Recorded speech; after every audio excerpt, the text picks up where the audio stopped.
Should you start off some general thoughts about tonight's game? I think the start of the game obviously affected us. We dug a big hole. It got down to 20 or something like that. I don't think we hit a field goal for the first 6-7 minutes of the game. Got them rolling a little bit, got us on our heels a little bit. But what I anticipated and what I have I anticipated just because of what, like guys like the two guys next to me and the guys in the locker room right now knew there was going to be I guess it had to be a comeback, knew there was going to be fight. There's always going to be fight with these young men. And then we did. We dug in deep and we came back. I think we cut it to 7 twice. And just couldn't get that last kind of stop or make that one little play that could have got it to about 5 or 6 or whatever the case may be. And I give credit to Tennessee State. I mean, they did a good job and competed and made some plays that they needed to make.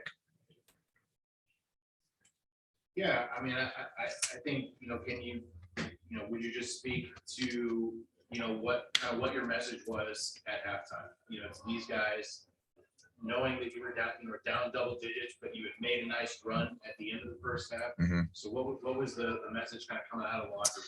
I think it was just, pretty, hey, we showed our fight at the end. Our emotions were getting boiled up. And it was time to go out there and just take care of business and stick to what we have done throughout the year, especially these last few weeks. I mean, it wasn't anything. We had a couple simple adjustments, but it was just kind of, hey, do what these guys give us the information every day as coaches. All right, what they're capable of doing, and it's a lot.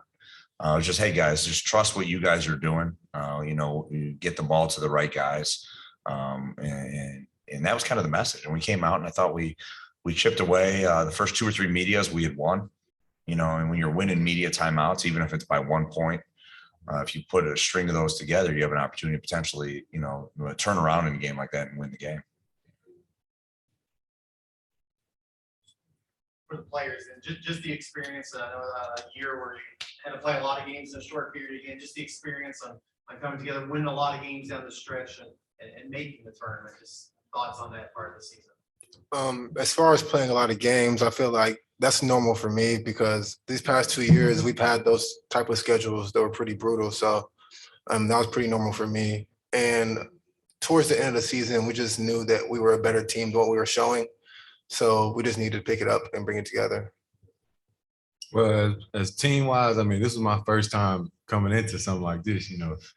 They played a lot of games last year, and we kind of got the same schedule this year. And like Coach said, we had one of the worst basketball schedules in the country. But I mean, I'm the type of guy, like, if I sign up for it, I'm gonna go in head first and handle my business. So that's what I signed up for. So I went in head first with my team and got the job done. I just want to, build on that and coming from, Pine Bluff in a different league to SIUE and the Ohio Valley Conference, just, kind of wrap that up for me and what this year was like for you here at SIUE and in the OVC. I mean, it definitely was an experience. Like every day I was like a sponge. Like I tried to absorb everything from the coaches because, I mean, a lot of stuff was new to me. And as far as the league, I mean, it's a pretty physical and good league. There's a lot of good teams there, as you can tell. But like every day I tried to absorb all the information. So that's what I did. Shamar, for you personally, the end of the year was phenomenal. I think it's 8 or 9 straight games in double digits. It was just kind of, and really for everybody, this team, took it to a different level. They had to switch gears at the end of January when you lose a very good player in Rayshon Taylor. So for you personally and for this team, just kind of kicking it into gear down the stretch for the final 9-10 games, what was that like? I feel like the team as a whole, we just really wanted to win. We weren't happy with how we were playing. And of course, with Ray's injury, it was a big hit for our team. So I feel like I've been here for a long time and I was one of the guys that needed to step up. I'd say something about, like when he says he's a sponge, not that anyone's asked me the question, but I don't care. He is. You are. It's really impressive. He's his character, his basketball ability's there. What he did is he left a comfortable situation in terms of as a person.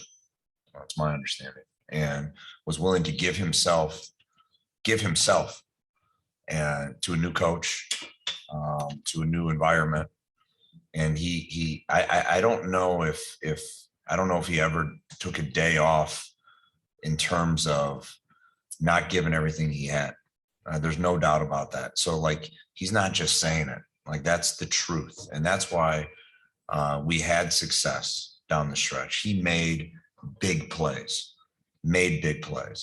And Shamar, we've been through it for a while. And when he says we just wanted to win, I never came in to a practice or a day thinking, all right, these guys are looking for next week. All right, they're looking for some time off. I never felt it. Never. Not one time. And it's a credit to obviously what we're building, but more importantly, who they are and where they came from. And it's an absolute honor to be around guys like these two young men and the rest of that locker room. That's it. Thanks, guys. Thank you. Thanks.